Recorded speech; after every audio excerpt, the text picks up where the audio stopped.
Perspective plays such a big role in our lives. Everything that we do is colored by perspective.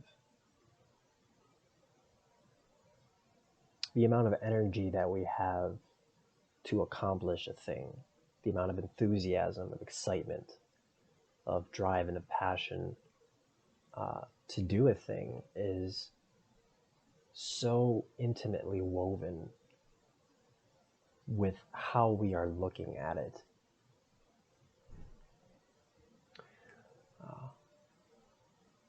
An example of this is that I love to walk places.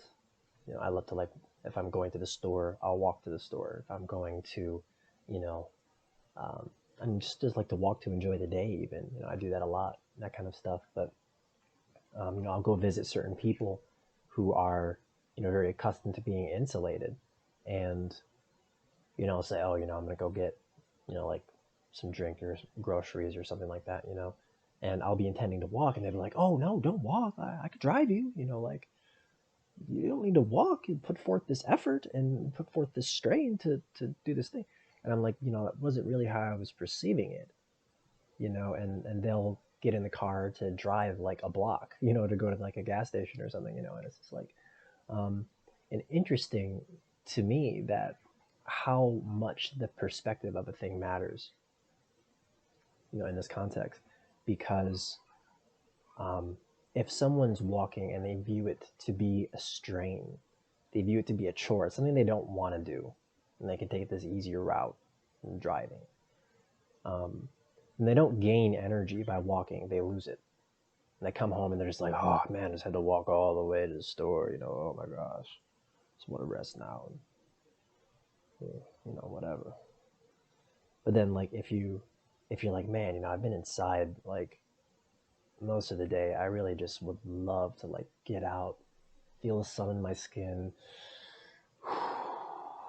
breathe some fresh air, feel rejuvenated by the life energy of the planet, see some friendly faces, move around, do some stuff. That sounds exciting. Let's go do that. Then as you're walking, you gain energy, and you come back home and you're just like, that was great. Yeah. And this principle applies to everything that we do.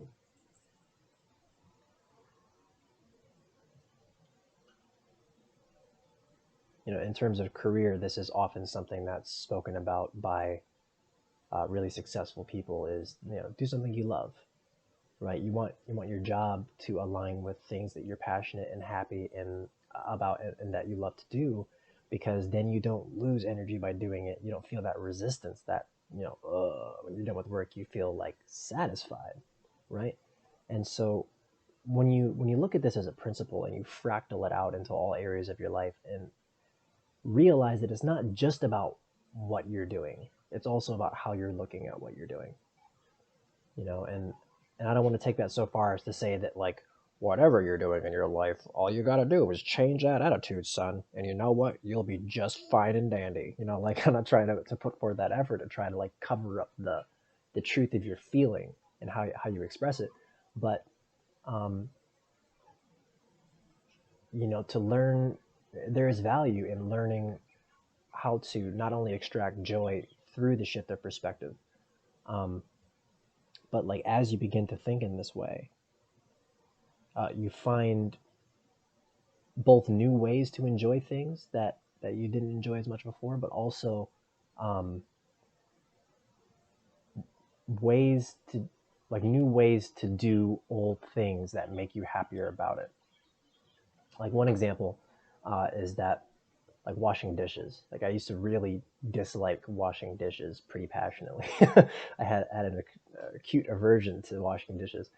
And then, like, as I started training my body and my mind and stuff like that, I had this exercise that I was doing where I started to do things left-handed, because I'm right-handed. And I had realized that, like, my left hand hadn't really been used and engaged as much, just because it's like that passive receptive hand. You go out, you open the door, you use your dominant hand, you drink your tea, you're using your dominant hand. You wash a dish, you're scrubbing it with your dominant hand. You tie your shoes in a certain way. You do everything in a certain way. You step with one foot forward predominantly. And so I just started doing everything backwards, and I would like step with my left foot, and I would open the door with my left hand, and I would tie my shoes a different way, and I would wash dishes holding the dish with my right hand and circling it with my left, and it would be different energy if I did it clockwise or counterclockwise. And like I would just feel how that shifted my energy, and I swear, like, there's a way that you can wash dishes where it gains energy. And a part of it was like part of my excitement. This is my personal excitement. Not everyone's going to draw the same excitement from doing it this way, but um, I love making things out to be training. So like I'll be standing in line in the grocery store, and that's something that can annoy a lot of people. If there's like a long line at a grocery store, like at a roller coaster or something, you're just like, oh, I'm gonna be in this line for like however long, and you're kind of like breathing shallowly and like tensed up, and you're like got this jittery, nervous energy and stuff like that. And so I'll just use it as an opportunity to like practice qigong breathing, pranayama. It's like abdominal breathing, where you breathe in and your stomach exhales, or your stomach expands, and then you breathe out and your stomach contracts, and you kind of contract to push air out, and then your stomach expands naturally. And so you're just kind of like playing, in essence, like with your body and with your mind in every opportunity. I'll be walking through the grocery store, and there'll be someone just walking by, or just like sitting down on a bench or something like that, and you just kind of people watch, and then just use it as an opportunity to feel energy. Like, how does that person feel today? Like, and just kind of feel it out, and practice, and just like, to me, this is fun, and not to everyone, this might not be fun, but like, doing that makes time move by faster, for one thing, and also develops abilities. And something that I think kind of catches a lot of people when it comes to their spiritual progression is that they're like, oh, well, in order to spiritually progress, I have to meditate for an hour every day, or I have to do this thing for every day, and I have to set aside this time. And they view it like as an obstacle. They view it as like, I have to carve out and chisel out this period of time out of the granite block that is my schedule. And when you do it that way, you're putting so much weight upon yourself that it feels insurmountable, and you don't make a lot of progress. But there's an art to weaving things into everyday life and everyday circumstances. There's this saying in either Buddhism or Taoism, I think it's Buddhism, where it's before enlightenment, chop wood, carry water. After enlightenment, chop wood, and carry water. And of course, there are layers of meaning to this, and we can go into the more profound meanings of it. But one application of it is simply that, we're learning to weave these spiritual like practices and ideas and perspectives and things into our everyday activities. Something that really colored this perspective and practice for me is that I used to both play and create tabletop board games, stuff like Dungeons and Dragons, or Warframe. I think it's Warframe. I didn't actually play that one, but there's a whole bunch of these tabletop RPGs, and I used to create my own. I'd have actually draw the grids and create the whole system for the game and how it worked, and create the storylines, the whole thing, like, from the ground up. And part of the way to progress your character, your EXP, your experience, how you level up and develop your stats and stuff in my games, was the concept of spending time. And so like I would have like a time scale in the game. Like, for example, like you would actually go through your days, and you would spend so many hours in your day doing this or this or this thing, and that would increase the stat. So like if you spent, 3 hours every day meditating, that would increase your amount of spiritual energy. And if you spent, 3 or 5 hours a day fishing, then your fishing skill would increase really, really high, and like you would kind of keep doing this. And, this is how life really works. And so this kind of brought me to this understanding and this perspective of life, is that life is an RPG. And so when I view life as an RPG, I would have these characters that we would create, in these games and stuff. And they would get really strong, because we play these campaigns for like, a year, 2 years sometimes. Like they were really long, like invested games. And so like you watched this character that you would cultivate and like water like a precious plant, like this child that you were nurturing grow and bloom into this incredible success. And the creativity involved in that, the art and the act of creating yourself, of making yourself, painting yourself, forging yourself day by day, action by action, decision by decision.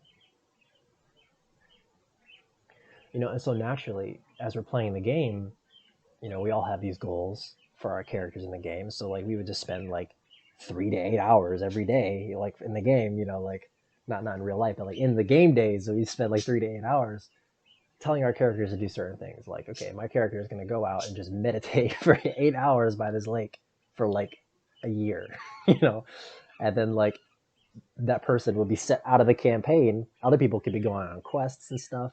And so until all those other characters who had other stuff they wanted to do caught up to that one character who was meditating for a year, that character couldn't do anything.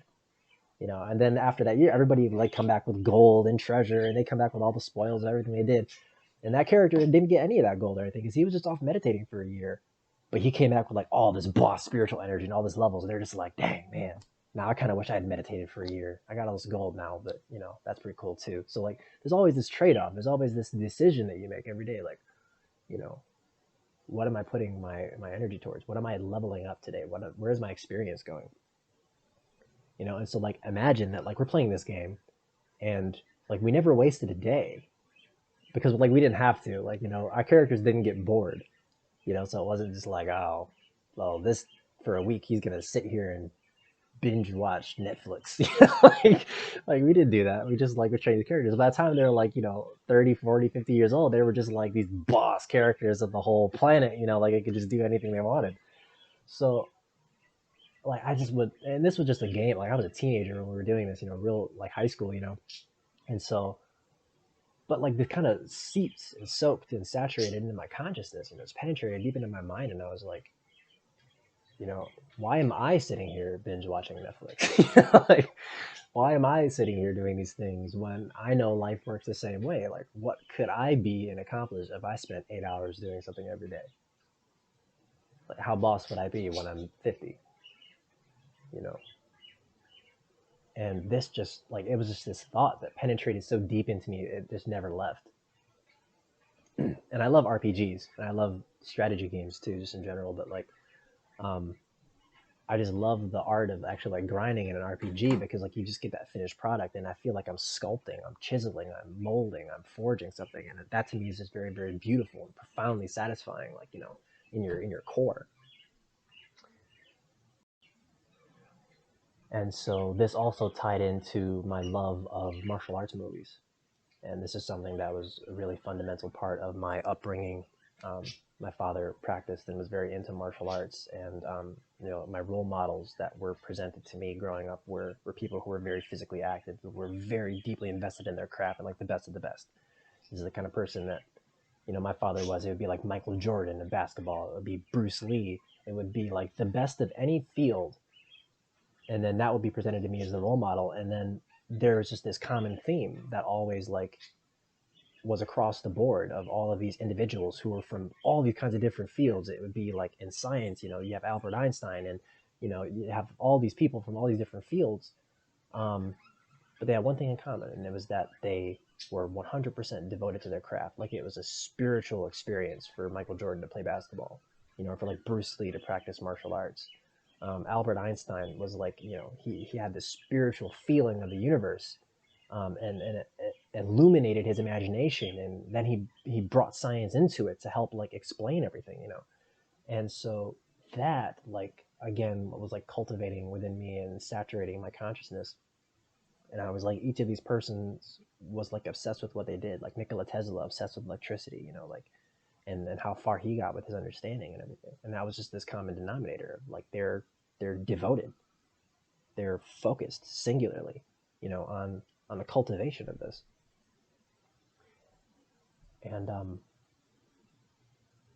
So when you're taking it back to the martial arts route, there's kung fu, and it's funny because everyone, if you say kung fu, most people will think of, oh, that's a martial art. You have like crane style kung fu or like mantis style, kung fu, that kind of stuff. And that's true. That is definitely different styles of kung fu. But kung fu fundamentally, as a principle, as a concept, is not a martial art. It's actually um, a way of life, a way of being. Kung fu is when you devote yourself so much to a craft that the craft becomes a part of you. You become the craft. You become the action. It's gnosis. You become one with it. So you no longer have to think to do it. You no longer have to contemplate your actions. There's no longer that friction of your brain having to send neural signals and you're consciously moving your hand. You become like one with the Tao as you perform whatever it is.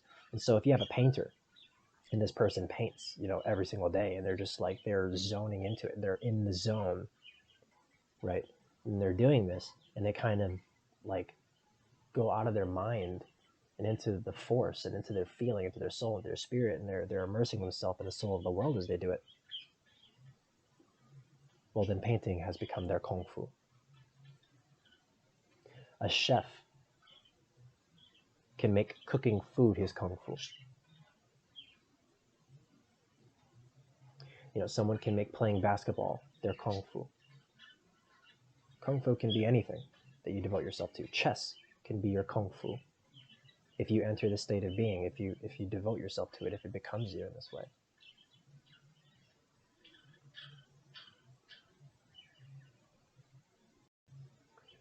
And so this is really deep, and this also shows like, the perspective of martial arts and what it was. Martial arts was kung fu. It was a way of life. It wasn't a type of practice in the way that we would mean it now. Like, it's not a hobby. It wasn't it was like a way of spiritual realization to practice kung fu. And it's fascinating when you study like the Shaolin schools and stuff. A lot of like the Shaolin monks, some of the stories describe like them learning it by like sweeping the floor and stuff. Like, and they made sweeping the floor part of their kung fu, and like it's just amazing when you really get the essence and spirit and heart of what's being communicated here, of what this experience means. You will have the gateway to spirituality, because all the gateways to spirituality require devotion.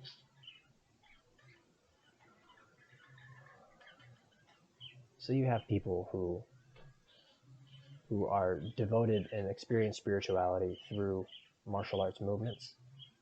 You have people who do it through meditation, like a Zen meditation.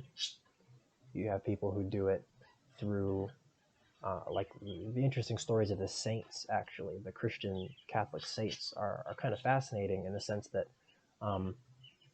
whenever you focus on something really strongly, like your physical body will react to it. So that's why if you hold a really harmful emotion for a long time, you'll get sick. If you hold really positive emotions, you'll get healthy. But maybe like a lesser known facet of the human organism is that if you hold specific forms of energy or specific states of energy or things like that, it actually manifests on the physical body directly. And this is actually one of the major gateways for me personally into true spiritual understanding, and what shifted it from being a conception to it being like a reality was that like things would happen to me in the astral plane. I'd wake up and they would show up on my body. And it was just like, I was a teenager and this was happening like 18 to like early 20s. And it was just like, this is, like it confronted me with the reality of what was happening in the astral plane really directly, like right in front of you, like, you can't escape me, I am real. So like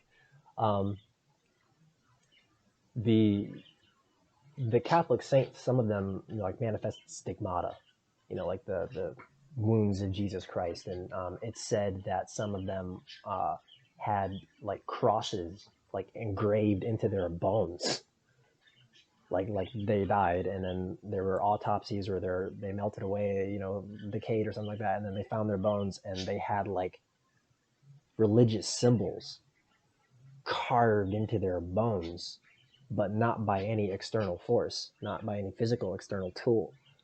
And this to me like registered as completely possible, and just made perfect sense for or explaining the level of devotion that these people had. And this is regardless of whether you are a Catholic or you believe in Christianity or you don't, or you're opposed to it or whatever. It's just talking about this simple principle of energy, this simple principle of devotion, that it affects you.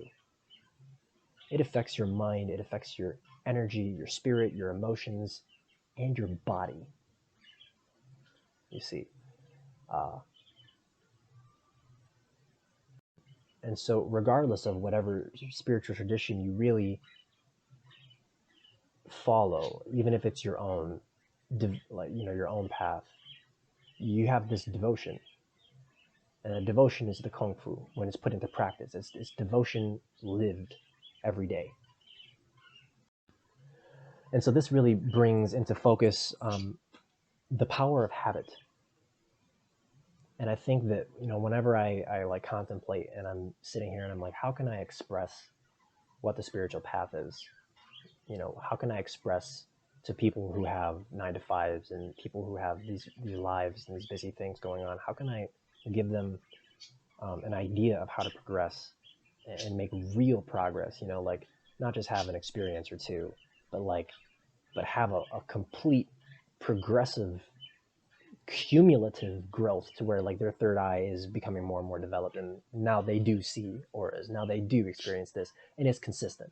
You know, now they do astral project and they know how to do it on command. Like, how do I get them there? And the scene from Doctor Strange comes to mind, where Strange is sitting in front of the Ancient One, and she shows him sorcery, and you know, he says, how do I get from here to there? And she says, well, how did you become a doctor? He replies, study and practice, years of it, she says. And that's exactly 100% pure truth. It's study and practice, years of it. And I think that when people hear that, they, you know, they're just like, oh, so do I need to go live in a monastery now, find a cave, you know, on the mountain somewhere? And how can I do that with my situation? But the answer to that question is habit. And to understand that habit equals momentum, and habit is a way of gaining power. And this is essential to understand, is that it's not about meditating 8 hours a day. It's not about doing something like that necessarily. But it is about doing something consistently. This is the path. This is the way. It's about the power of habit and consistency. So you can have a profound herb like reishi mushroom, which is world renowned for increasing one's spiritual energy. And if you drink this most profound herb, you buy it organic, you know, and you're getting it from the reishi that grows on the wooden, like on actual wood, instead of the ones that are grown in like the plastic bags on this, you know, in like wood chips or whatever else they grow them in. You know, like you're getting like the real genuine article, organic, full blown, like going on. If you drink that once a month in between eating like big fat deep fried hamburgers and onion rings and pork rinds and I don't know, whatever else people eat. I don't know what Americans eat, but like whatever, you know, then how much good is it going to do you? You understand? Because your body is an alchemical, your body is an alchemical vessel. And, you know, I feel like I want to save the alchemy perspective for its own distinct video, and get too much into that at the moment. But there's this idea that the gateway towards spiritual enlightenment is as much a chemical process in the body as it is a mental and psychological and consciousness oriented process. And anyone who doesn't understand that can just take 5 dried grams of psilocybin mushrooms, and they'll find out very quickly that spirituality and chemistry are related. You know, you'll find that very quickly. So, you know, the key here is that, yeah, like you can take these catalysts like psilocybin mushrooms, like ayahuasca, DMT, San Pedro cactus, and you know, there's all kinds of stuff. But the art of it is to sustain it. The art of it is to draw something from it. You know, the shaman isn't one who just like pops in and out of a dimension. He's like, that was pretty sweet, man. Now I'm gonna go back to watching Netflix. Like it's like, you know, it's deeper than that. You bring back knowledge. You are cultivating something. You're seeing something. You're perceiving something, information, but also you're transforming and transmuting yourself through this process. And this is what the alchemists mean when they say transmuting lead into gold. Lead into gold, they use the metals, you know, and this is where all the whole European charlatan stuff came in, and that's why people don't understand alchemy, because of all the cloud that came with the result of people trying to make money off of it. But really what it is it's symbology to help one to understand how to create the philosopher's stone, how to reach the alchemical state of what's called rubedo, which is like self-knowledge. It's understanding. It's like being one with the Tao. It's being one with consciousness. It's true self-awareness. That's what gold is, and that's the enlightened state. That's the state of the gods, right? So that's the process, really. And to do that, you have all these layers of your being. You have your diet, your body, you have your mind, and you have your emotions, and you're kind of synthesizing all of these things. And so the art of habit and the real beauty of it is that if you consistently do something, it's cumulative and it transforms you on all layers of your being. So like, let's use the reishi mushroom again as an example. Let's say that someone wants to increase their spiritual energy, and they're in the process of changing their habits, but they still eat some food that's not so great all the time sometimes, and they still have some practices that you know, habits that aren't really serving them spiritually and stuff like that. How do they rectify those two things? Does that mean they have to have a hard cutoff to get from A to B in order to accomplish that? Well, start by drinking reishi mushroom every day, right? Add a positive habit and make that your kung fu, right? And then I find that it's easier to transmute negative habits into positive ones when you start the positive habit first. You know, like if you have a negative habit, like smoking a cigarette or something, you know, and it's like, you're like, all right, I'm going to stop smoking a cigarette. Boom, cut it off, man. Like you're just filled with cravings and you're like, I don't have anything to replace this void that I've created within myself with. Well, start the good habit first. You know, choose something that's going to be better for you, and then pursue that. Make it a part of your everyday. It could just simply be 15 minutes of qigong breathing, of abdominal breathing, of pranayama, or it could be yoga every morning. Now, you can still smoke your cigarette, but do yoga every morning for 15 minutes to a half an hour. Do that for 108 days straight. It's a sacred number. That's why I reference that number specifically. And it's good to get, you know, don't just do it for one moon cycle. Do it for 3 moon cycles. You know, 108 days is over 3 moon cycles. So you want to like as you go through these actual astrological cycles, like doing something for a year solidifies it in a way that is not solidified if you do it only for part of the year. And it's the same thing for a month. And so once you get through one cycle of doing a thing, and especially after you do it for another cycle and then a third cycle, ooh, something happens when you do that. And it's like, it like gets in the bone, you know, gets in the muscle, and like becomes a part of you, and it's gaining power. This is part of an essential part of gaining power, you see. And then you find that there's a momentum, an energetic momentum that's created through this process, and that momentum is what you subsist on. It's what nourishes you when you remove the negative habits. So now when you quit the cigarette, you're like, you know, you feel those waves or those you know, things or whatever, but you have this other energy that has become strong in you, of yoga, you know, or whatever it is that you've chosen. And then you can kind of lift yourself out by using this power that you've gained. And this is like the dynamic of power with addictions, is that, you know, addiction is a loss of power, is a giving away of power to be saved by something, right? It's like asking for a savior. It's probably the reason why they call heroin, right? It's a hero. Like you're looking for saving, you're looking for an escape. And that's also why addictions and drugs and stuff like that are noted by the sign of Pisces in astrology. Pisces is the sign of addictions and drugs, and it's also the sign of spirituality. How do you rectify that in your mind? This is exactly how you rectify it.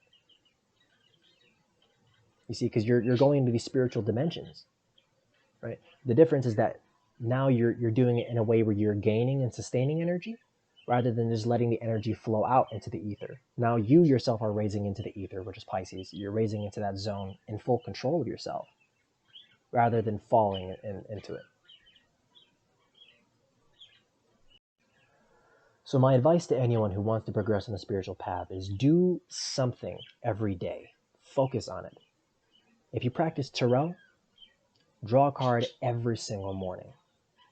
Draw one card, focus on the card, make it a theme of your day, spiritually, like, subsist on the card throughout the day. Like, look for the meaning, the omens that the card brings you throughout the day. It might be that you draw, the Two of Cups, and it's the celebratory energy where, these two people are working together greatly, and it's like this great harmony, and it's like good feelings, and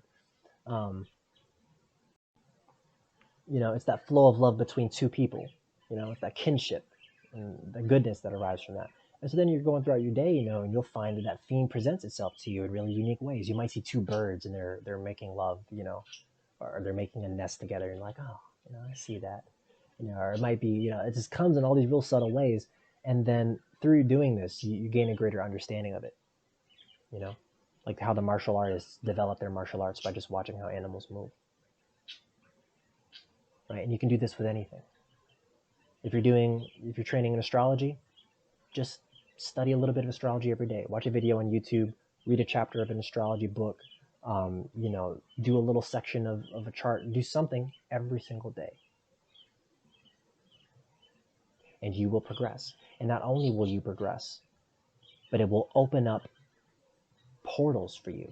It will grow into its own thing, and you'll find that when it reflects back to you, it's more than you even thought it was. You might be doing this for a year, just like drawing a tarot card every day. Well, okay, just drawing a tarot card, doing your thing.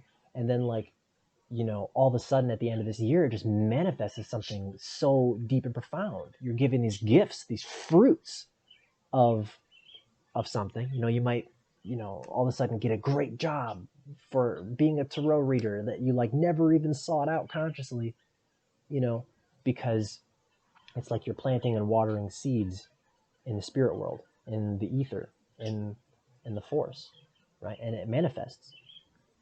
And this is kind of one of those things where it's an art to manifestation where it's no longer being forced, because so many people they use ritual, right? They'll set up an altar and they'll be like, okay, I want to manifest this thing. And that totally works. And that's actually really good practice to have, really important knowledge and understanding to have. That's the magician card in tarot, right? The actual intentional action of the manifestation, and the creation of it.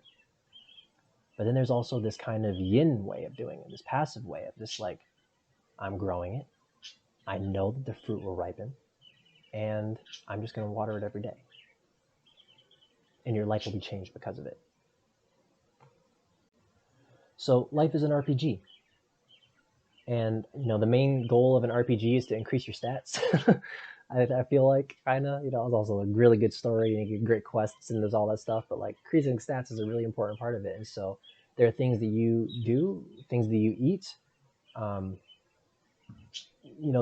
increase your stats, or they take away from your stats. And so, I'm on what I call the Sword of Godric Gryffindor diet. If you're a Harry Potter fan, you get the reference, because it's a sword that takes in abilities, but it only takes in that which makes it stronger. And if you do that, you will reap the fruit of what you have nurtured and watered. So thank you for listening. I look forward to all of you light workers out there cultivating your Kung Fu and seeing the amazing things that you create and become. I love you. Thank you. I'll talk to you soon.